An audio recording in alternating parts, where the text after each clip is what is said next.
tough questions, new insights, diverse perspectives. Welcome to Questions of the Day with Fanuel Muindi. Welcome back to Questions of the Day. My name is Fanuel Muindi, your host. Now, as you may well know, Questions of the Day usually from time to time goes on expeditions, and these are trips to several locations, whether there is an event, a conference of some kind, to meet the local science engagers, those founders and other stakeholders in the area, to talk with them and learn more about the work that they're doing on the ground. So we've gone to Bogota, Colombia, for example, Philadelphia, we've gone as far as Singapore and also Thailand.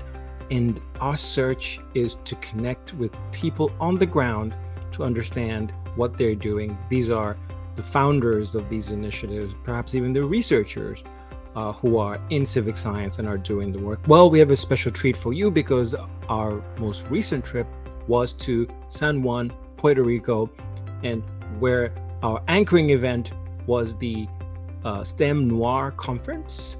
And so you will hear about that and get some insights there.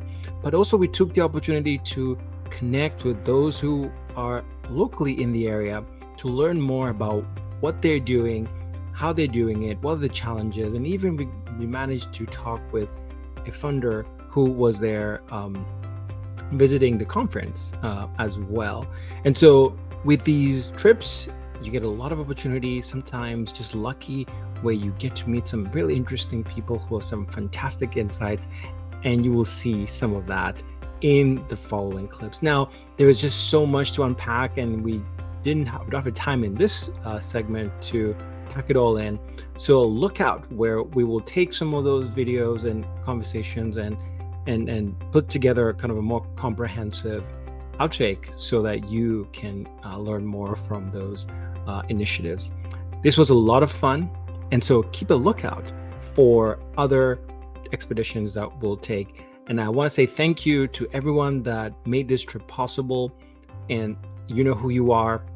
We really couldn't do it without your help, those who've made suggestions to people to reach out to, and so many other people. Now, without further ado, enjoy the conversations, and we'll look forward to seeing you in the next video. I want to learn more about your organization.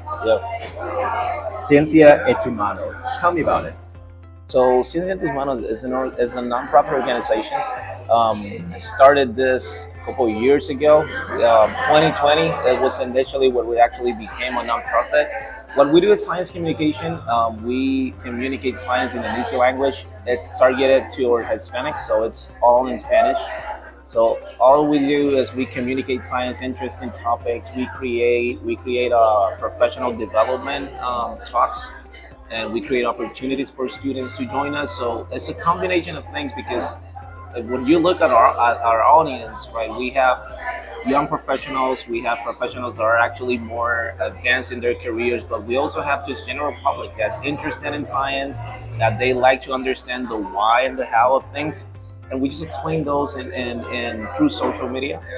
And we also visit schools, and we do science fair with students. We're basically taking care of the communities in STEM, basically doing what they basically just kind of moving along with them through their careers, communicate science in an easy language, making it interesting for them. And we do it in Spanish because people need to relate, right? And there's a lot of students as they come in that they don't necessarily manage English as well, and we don't want that to become a barrier for them early on. So we bring the science in Spanish, and we actually encourage them the need to actually learn English to develop a career in science. But we don't create that barrier early on. So that's what we do, and that's what we see. You brought up the chemistry festival. I think this is at the core of what you've been able to do. It's in multiple countries now, right? And you've impacted countless number of girls, women, and others that have attended. What is it about the chemistry festival that has made it such a success and continues to grow? What's the secret? Well, I think that the chemistry festival could be like a tailor-made project for everyone. we have put together, and I have to say we because it's the American Chemical Society, it's not Ingrid Montes. Right. We have put together a lot of different experiments, very easy one. And one of the requirements of the chemistry festival is that you can only use household chemicals. So you inspire the kids during the chemistry festival, but they can go to the drugstore, to the supermarket, and continue doing the same experiment. So it's something that spark or inspire the kids to continue exploring what is chemistry.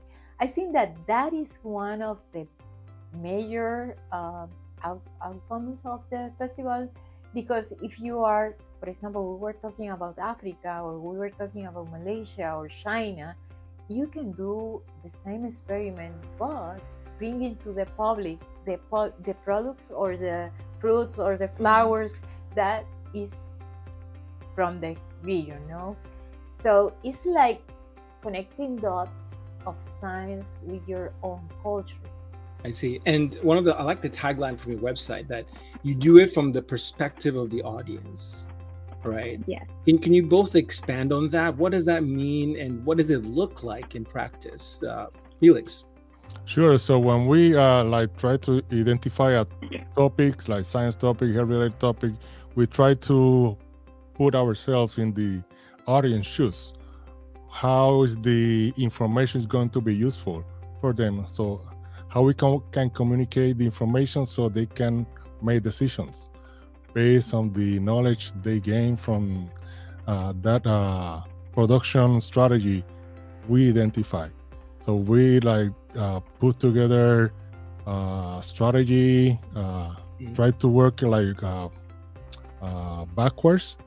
Like, what is the goal we want to achieve at the end of the strategy, and from there we move backwards from the series of questions. What are possible experts that we can invite, and so on. Welcome back. Now, we simply did not have the time to talk to more founders and other stakeholders in the San Juan area that are involved in civic science initiatives. But certainly we need to come back and talk to them. But I hope you can appreciate it, and if it wasn't evident in those short snippets there, one thing that kept coming up was the interconnectedness of the community here, of these stakeholders and science engagers that are doing this work. And I think that does make a difference when you're trying to interact different communities through different approaches. And I think thinking through those connections makes a difference. And one organization that kept coming up as one of the glue in doing that is Ciencia PR. And in fact, my ability to talk with the people I was able to talk to was through Ciencia PR. And so again, thank you so much to them. Now, our next foray was to visit the STEM Noire, the 2023 STEM Noire conference. Our prime objective, of course, that we came here down for. So this was the third annual conference sponsored by Ginkgo Bioworks. And this, I quote, "The STEM Noire is a counter space that serves to uplift and connect Black women in STEM during their personal, academic, and professional journeys." This was a conference full of workshops, research presentations, panels, keynote speeches, you name it, of course, in a really nice location in San Juan, Puerto Rico.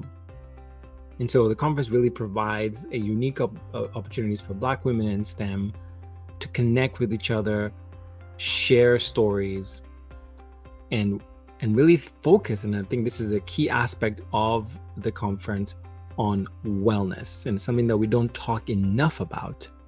And here, definitely hearing the conversation, that was something that was crucial, that was discussed. And so here are some snippets from those conversations, and I will see you in just a moment. What do you hope the attendees get from this conference? Yes. So, we are a research and wellness conference.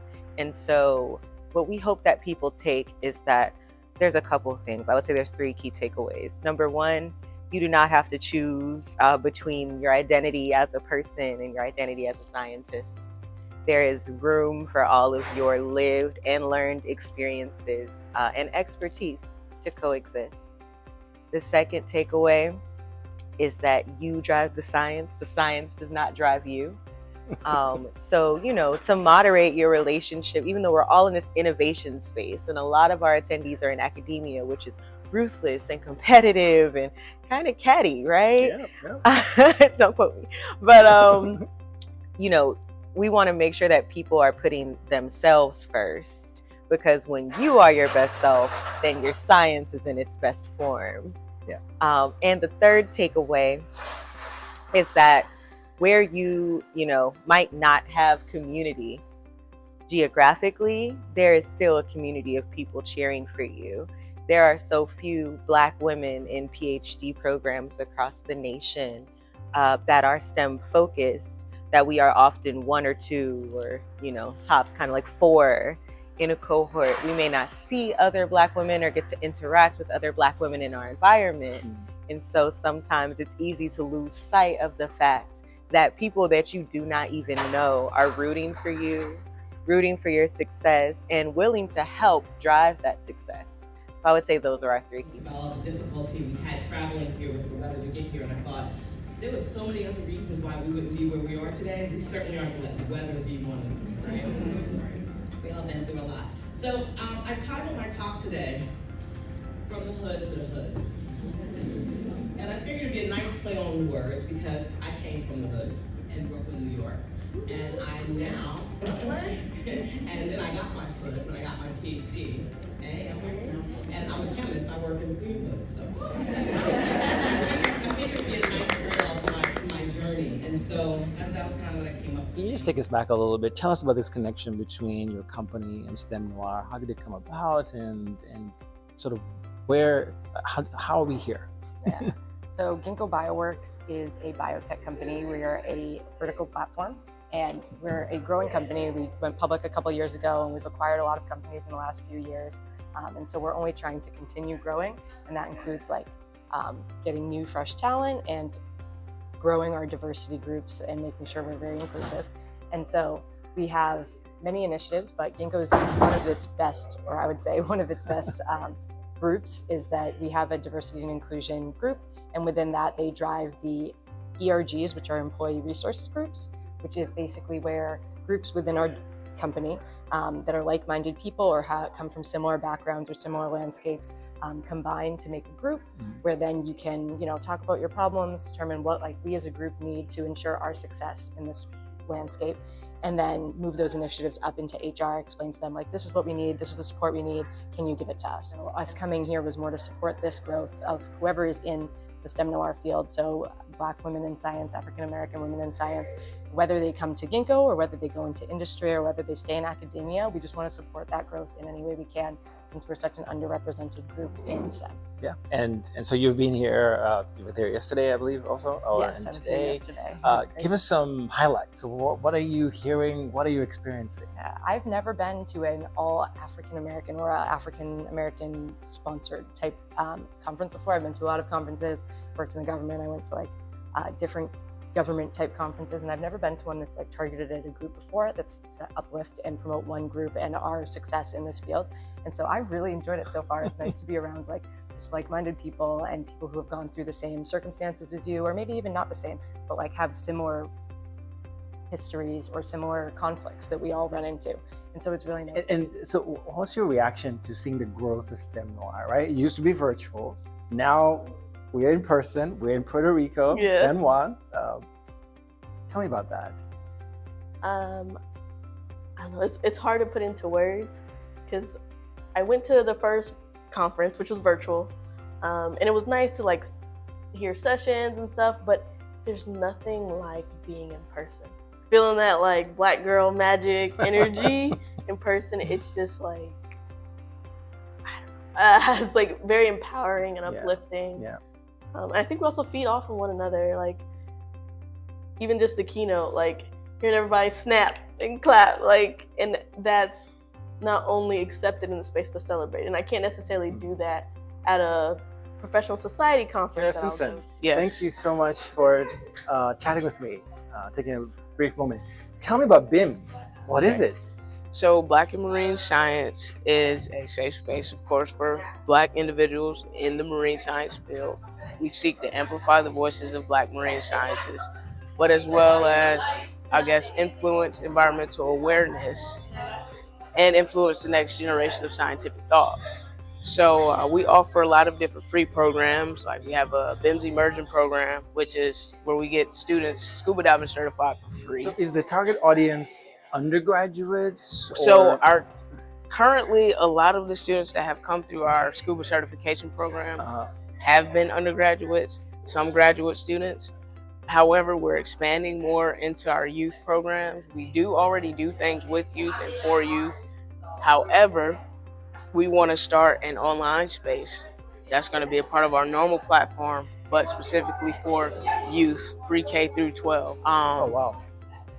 We also are opening up an institute in Hampton, Virginia called the BIMS Institute. We just got the $2 million NSF grant to help out with opening the BIMS Institute. Good. What kind of impact? Can you talk about a little bit about that? Okay. What are the students telling you? Oh, sure. Okay. So for a long time, students have said, I appreciate this type of activity because it takes what I've saw in the book and makes it live. And now I can actually do the work. Our students are largely, in my opinion, as an educator, they learn by doing, not just hearing or not just telling them. So this allows them to make a poster. It allows them to critique each other. I have a whole 10-week curriculum within my course to get them step by step to this point. And so they're able to share how it feels to be an observer of someone else, how it feels to say, oh, my hypothesis is not hypothesizing right now. And so I need to do more, but it allows them to get skills on both sides as a student and as on like an observer or a reviewer. And so the impact personally gives them confidence. I've seen it time and time again. It's displayed on some of the surveys. We collect survey data every symposium. That's what you're seeing here today. And the students keep saying over and over, if all my classes had something I did and I could show that I did, I would have gotten the concept. But every class is not built like that. We're working on it. More faculty members are saying, how can I get my history of historical knowledge, how can I get that in the symposium? And I'm like, let's talk story, which is like a meeting, and let's figure that out. I'm so thankful to everyone at STEM Noire for giving me their time, their insights, and sharing their stories. I look forward to attending the next STEM Noire conference, wherever in the world that it may be. Now, I leave you with some of the sights and sounds from San Juan, Puerto Rico. Looking forward to seeing you at the next expedition.